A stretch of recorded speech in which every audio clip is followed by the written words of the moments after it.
இந்த புடலங்காய் பொரியல் எப்படி பண்ணுறதுன்னு பார்த்துருவோம். பாருங்கள், இந்த மாதிரி நம்ம புடலங்காய் எடுத்து வச்சுருக்கோம். புடலங்காய் பொரியல் தான் பண்ண போகிறோம். இப்போ இந்த மாதிரி நெளிவாக இருக்கிறதுக்கு இந்த மாதிரி நல்லா அந்த அருகாமனையை பிடிச்சிட்டு இந்த தோலை வந்து சும்மா இப்படி பண்ணுங்க. எது வருதோ வரட்டும், இந்த அளவு இந்த தோலை வந்து ஓரளவு எடுக்க ட்ரை பண்ணுங்கள். இந்த மாதிரி அது எல்லாத்தையும் எடுத்துகிட்டு காமிக்கிறேன்.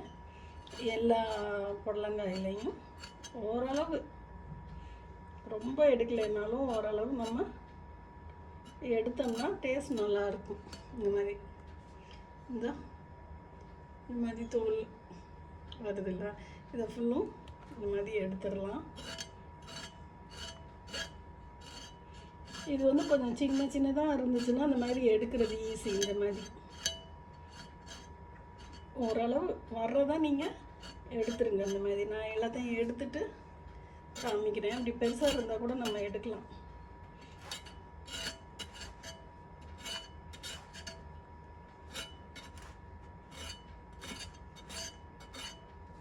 தெரியுதா? தோல்லாம் வர்றது தெரியுதா?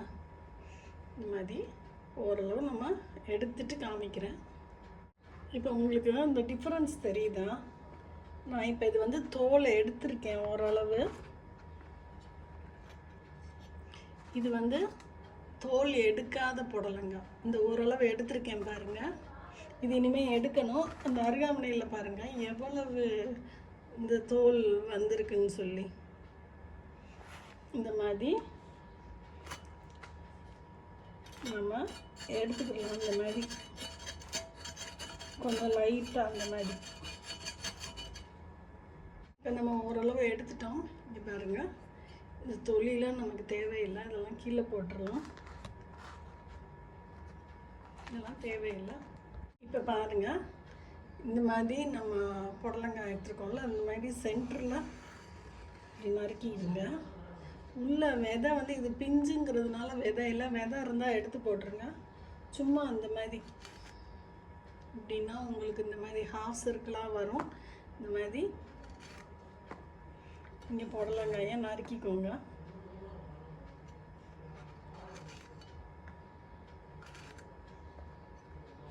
இந்த மாதிரி எல்லா புடலங்காயும் நறுக்கிட்டு காமிக்கிறேன். கடைசியில் கொஞ்சம் கிரிச்சுன்னு வரும், அதை நறுக்காதீங்க. இது வந்து வேஸ்ட்டாக போட்டுருங்க. பாருங்கள், இந்த புடலங்காய் வந்து நறுச்சுன்னு வருது. இப்படி நறுக்கும் போதே நிறைய இடத்துல வந்து இதாக வருது, ஸ்டிஃபாக. அப்போ இதை நறுக்காமல் விட்டுருங்க. அந்த மாதிரி இது நடுவில் நார் மாதிரி இருந்துச்சுன்னா அது வந்து முத்தல். நறுக்கி முடிச்சிட்டோம். நம்ம இதை கழுவிட்டு வந்துடலாம். இதில் போட்டு நான் கழுவி எடுத்துகிட்டு வரேன். கட்டி வச்சு ஒரு டம்ளர் தண்ணி ஊற்றி கொதிக்க விட்டுக்கிடுவோம். இப்போ நான் அந்த மாதிரி கழுவி எடுத்துகிட்டு வந்துட்டேன் புடலங்காயை. இங்கே தண்ணி கொதிக்க ஆரம்பிக்குது. இதில் கொஞ்சோண்டு உப்பு போட்டு இந்த புடலங்காயை இதில் போட்டுடலாம். நல்லா இந்த மாதிரி அமைக்க விட்டுட்டு இந்த மாதிரி ஒரு மூடி வச்சு மூடிடலாம். இதுக்கு ஒரு தாளிப்பு கொடுத்துருவோம் நம்ம. நான் கொஞ்சோண்டு உளுந்து,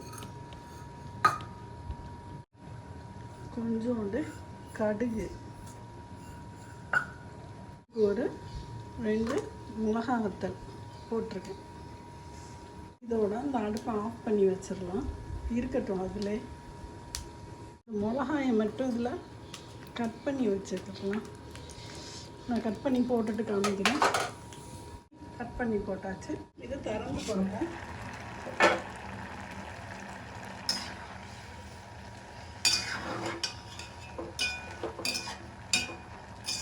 எந்திரிச்சான்னு பார்ப்போம். எந்திரிச்சு கொஞ்சம் தண்ணி கொஞ்சோண்டு வறுத்தட்டும். இது கொஞ்சம் வெந்துக்கிட்டு இருக்கும்போதே நான் கொஞ்சம் தேங்காய் போட்டுறேன். இதெல்லாம் கொஞ்சம் கொதிச்சு வரட்டும். தேங்காய் கொஞ்சம் இளம் தேங்காயாக இருக்கிறதுனால நல்லா அந்த தேங்காயோடு கிண்டி விட்டுருங்க. அந்த தண்ணி ஃபுல்லும் கொஞ்சம் இஞ்சிற வரைக்கும் இது இருக்கட்டும். பாப்பா இப்போ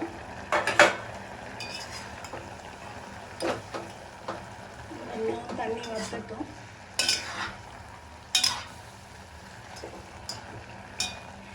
இந்த ஸ்டேஜில் இதில் இருக்க மாவாக்களை மட்டும் நம்ம போட்டுக்கலாம்.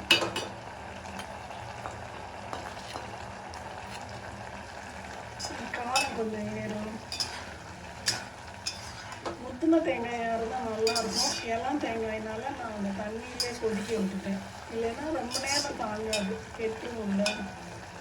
அதனால் கொதிக்கட்டும். கடைசியாக நம்ம அந்த கடுகு ஒன்று போட்டுக்கணும். கொஞ்ச நேரம் மூடி வைப்போம். ஹையில் தான் வச்சுருக்கேன் அடுப்பை. திறந்து பார்ப்போம். கடைசி நான் அடுப்பை சிம்மில் வச்சுருந்தேன். நீங்கள் பாருங்கள், தண்ணியெலாம் வற்றி இருக்குது. ஆனால் லைட்டாக தண்ணி இருக்குது. தண்ணி இருந்தால் இருக்கட்டும். ரொம்ப ட்ரையாக நம்ம வந்து பண்ணக்கூடாது. ரொம்ப ட்ரையாக ஆகினா அந்த ஜூஸினஸ் போயிடும். இப்போ நம்ம கடுகு உளுந்து தாளிச்சிருந்தோம்ல, அதை போட்டுட்டு